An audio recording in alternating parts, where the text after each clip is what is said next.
He didn't say this part for me to say, but he's been blessed to serve spiritualism for a very long time. And from a little boy, he's been amongst this and part of the Spiritualist Association.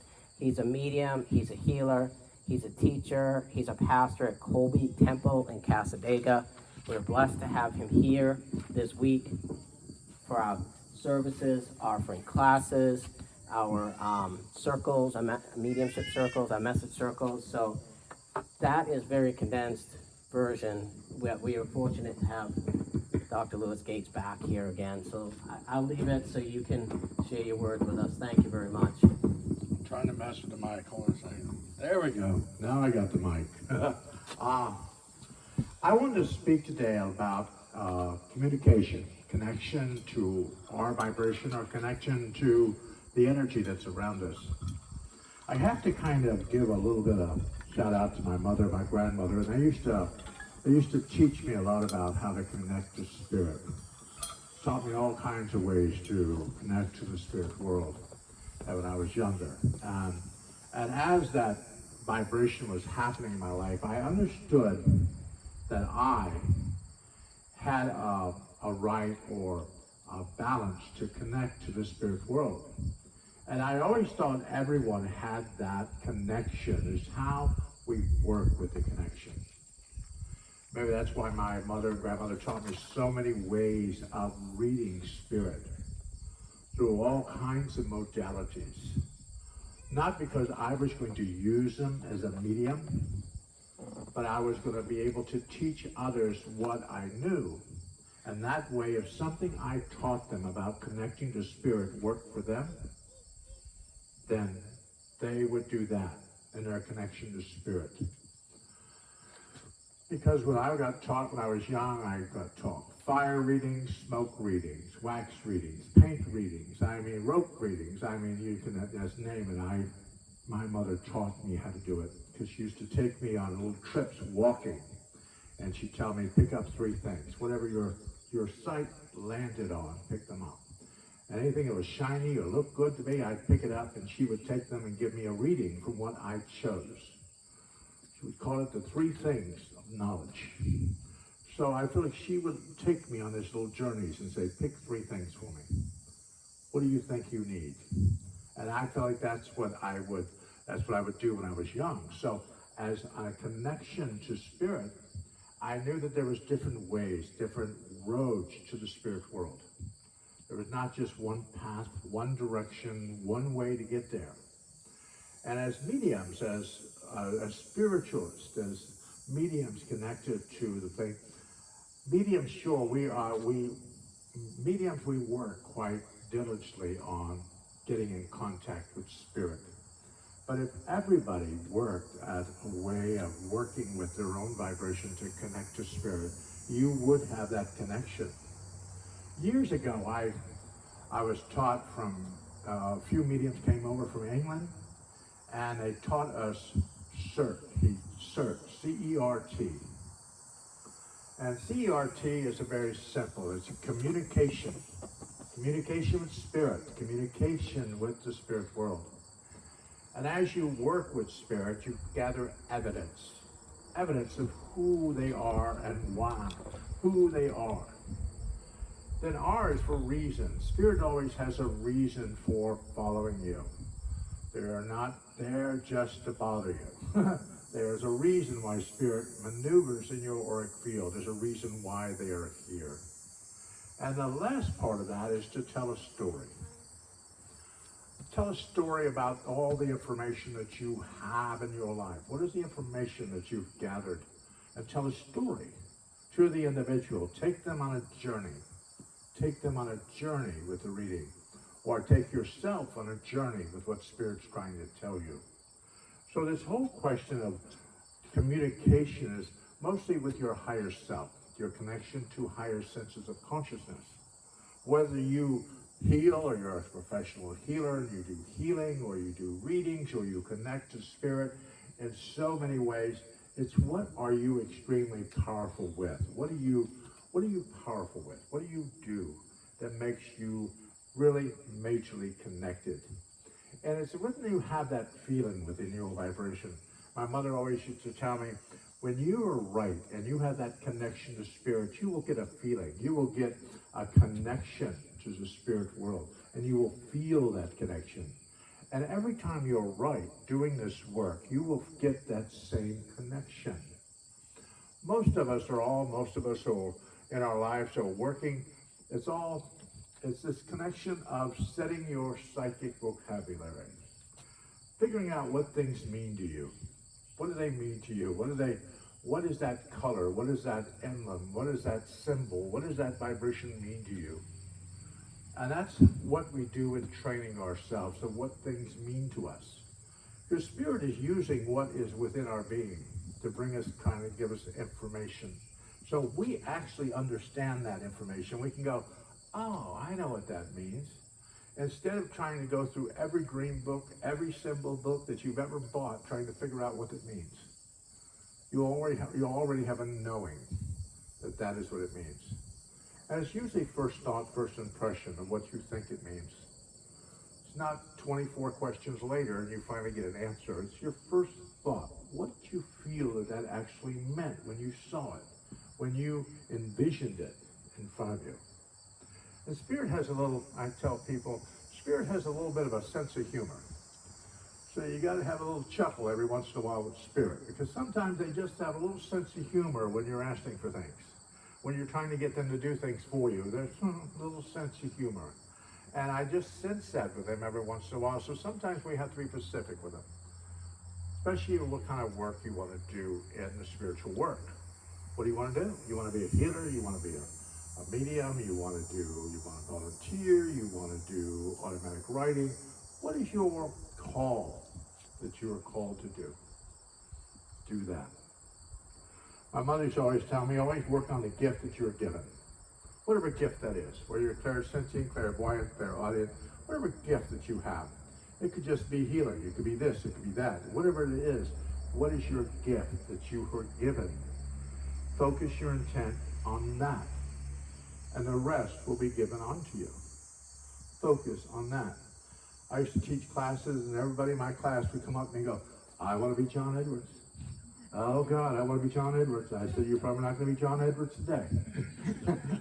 I want to do that. I want to be them. But they weren't focusing on their gift. They only wanted somebody else's gift or what they were doing and not what they were doing. So always focus on what's propelling itself within your being, within your vibration. And I know that me being raised a spiritualist through my whole life, I was a strong connection to this religion. When I was younger, you kind of understand that I was told what spiritualism was when I was younger.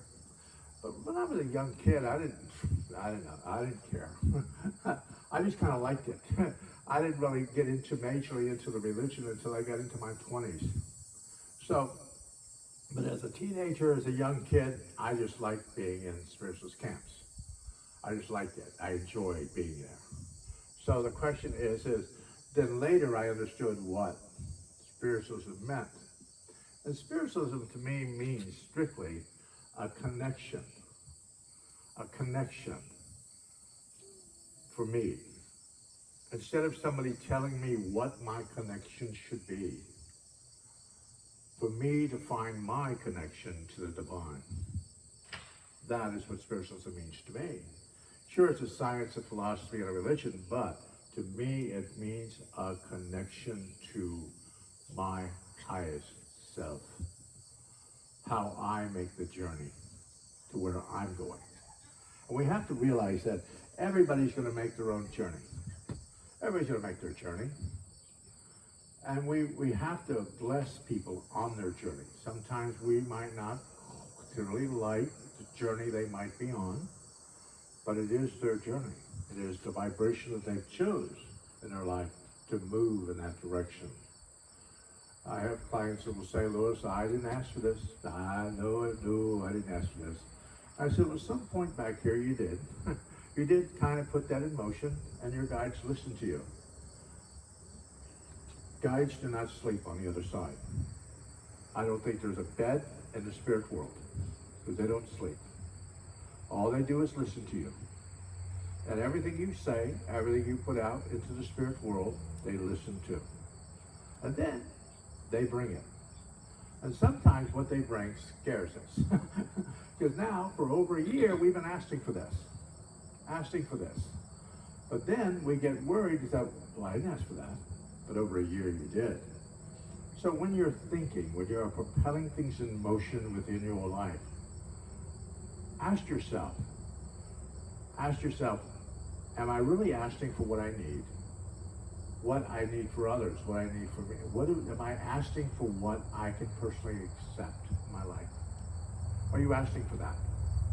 Asking for what you can personally accept. Don't ask for things you can't accept. Don't ask for stuff that you're not going to be able to bring into your life.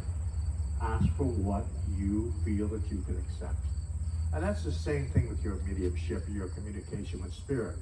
Don't ask for something grandiose that you can't get yourself to. Figure out where you are at this point and where you would like to be. Where would you like to be? Mediums are never done. Maybe that's because we're mediums. We're on medium rare. We're not quite done, because we're always learning. We're always propelling ourselves forward. We're always learning some kind of new situation within our lives. We never say, okay, I'm done. I've learned everything I need to learn. I'm done learning. No, I'm still learning. Even all these years in the spiritualist religion, I'm still learning. I'm still propelling myself forward. And always learn from someone. Your worst teacher, your worst person that could be up and around you would be your best teacher. The one you look at and go, oh God, I'm never going to do that. I'll never do that in front of everyone. It'll be your best teacher, your best instructor in your life. Sometimes we just have to realize that everything in our life has a reason. It's a reason why some of you live here in Camp Etna. It's a reason. The reason you were drawn here, just like your car broke down out front and you just pushed it into camp and here you were. Never did have enough money to get out. You just happened to be here. There's a reason why you were drawn to this space. It's the reason I was drawn to Casadega, Florida. It's a reason why I was drawn to the spiritualist camp. It's a reason why we're there. Sometimes in service. We're to be in service to the greater good. And spiritualism is supposed to be in service to the greater good. That's why we chose to be spiritualists, to be in service to the greater good. And I always have put that in my vibration in my mind that I'm always in service. Sometimes I like time off. I'd like a few times off, but I'm always in service to the greater good. So when you're working with spirit, when you're connecting to the spirit world, have a moment with yourself. Talk to your guides. Don't be afraid of them. Don't say, oh, I shouldn't yell at my guides. I still yell at my guides. We have a conversation every so often because I want to know what they're doing. If I handpicked them, they followed me here, they should know exactly what I need right now. So they should help. So the question here are your guides or your family members in the spirit world working with you? Are they? If not, have a moment. I told my class the other day, you should once a month, you should just sit down quietly in your mind. Just ask your guides, is there something I'm missing? Something I personally should be doing? Something I should be putting in motion? Please, Spirit, show me. Then you watch. Usually situations appear in our life that are repetitious. They don't just show up once and your guides are saying, oh my God, that's it. No, they keep hitting you with it until you say, uncle. Till you say, uncle. I love when I had a client of mine, I told her, dear, you're going to move. She said, no, I'm not going to move. I love my house. I said, no, Spirit's got a plan, you're moving. 3 months to the day you will move. She goes, you're crazy. Not moving. I like my house. 3 months to the day her house fell into a sinkhole. She moved. So Spirit has a way of saying, all right, let's go. Pack your stuff. Gotta go. And if you fight them, they'll go, all right, okay, we warned you. We told you. It's going to happen. Okay. And away it goes. And I've seen that so many times throughout my time as being a medium. A spirit has said something to somebody and they go, no, I didn't. And especially 3-4 months later, you go, oh, how's that working for you? How's it happening? Because we are in a process of what we do here affects the spirit world. And what they do there affects us. As above, so below. So as we do the work, we are bringing energy from the spirit world here. We are bringing that conduit from the spirit world to bring through the knowledge here. That's what we're doing. So if we're bringing through knowledge, we as spiritualists should use some of that knowledge. We should kind of understand the knowledge that is being brought from a lot of the older teachers, the older people that have actually read and worked the situation. We should understand the knowledge. Keep some of it. Look at it. Don't just do it and then just say, no, I don't remember that. Understand what your guides are telling you each and every day, because it is psychometry. That's what mediumship is. That's why I get in contact with spirit. That's what all this work is. It is psychometry. Because the more you work at your mediumship, the stronger the mediumship will become, psychometry. If you meditate in the space, the more you meditate in that space, the stronger it will become, psychometry. So all this is how much we want to raise our vibration. Natural law, the law of vibration, the law of like attracts like. So if we do all these things with God's laws, we do these things and we watch and we understand, we can be extremely powerful in the work of spiritualism. We have to give it time though. Give a moment. I know our lives are busy. I know we're busy. But give it a moment, at least a month, just to sit quietly with your guides. You don't have to do it every day if you don't have time, but at least once a month, talk to your guides. Speak to them.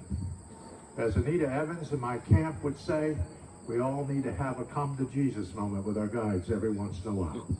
Every once in a while, have a moment. We do. Because every once in a while, we're running down the path, but I think we've outrun them. And they're chasing us as fast as they can. And we're running as quick as we can down the path, outrunning them. That's why every once in a while, stop. Take a breath. Ask. And then see what appears in your life, and then go again. Then run again if you need to.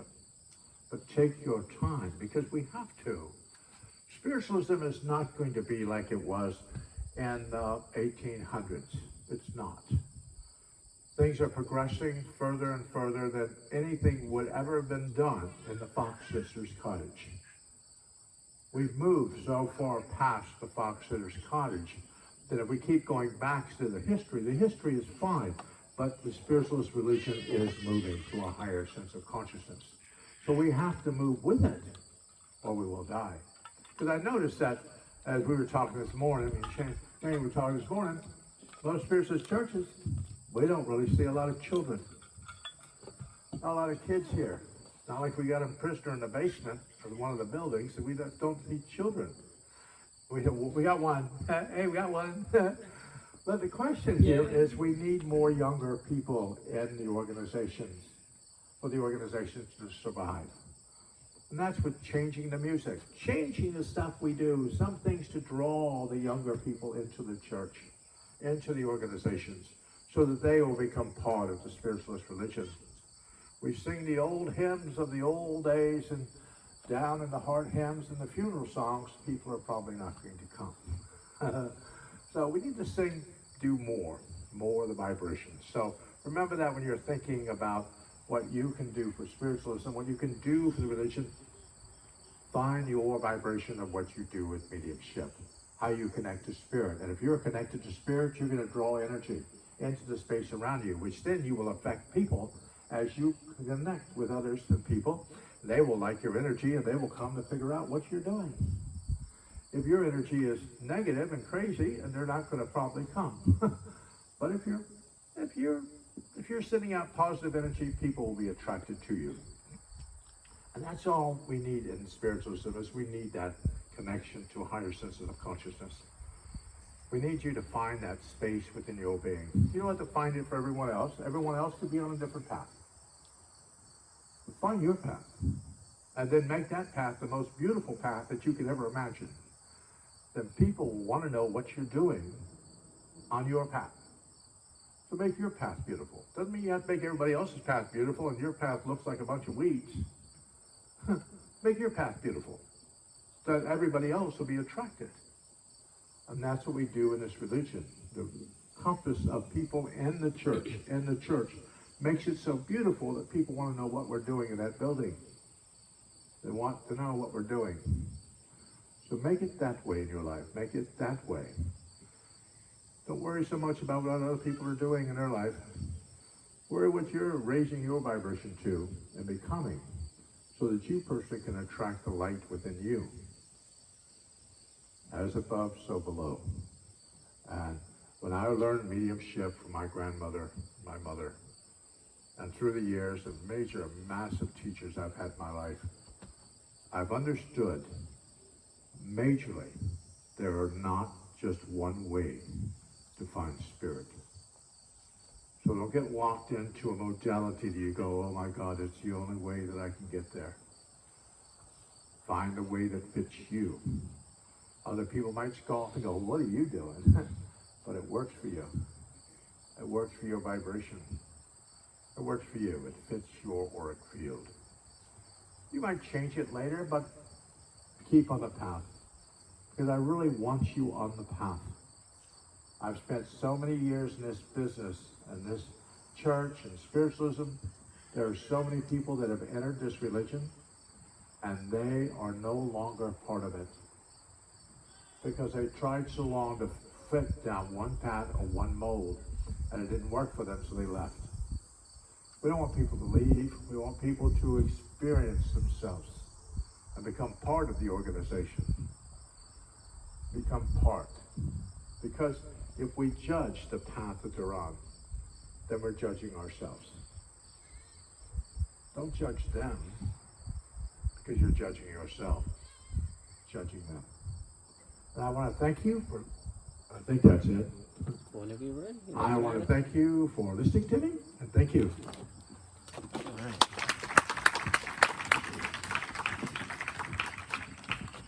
That little dance here. That's all right. Okay. It went open. Hopefully no, it just went to sleep. So I think it's still on. Oh, it's still on? Yep. It just went to sleep. It went to its bed.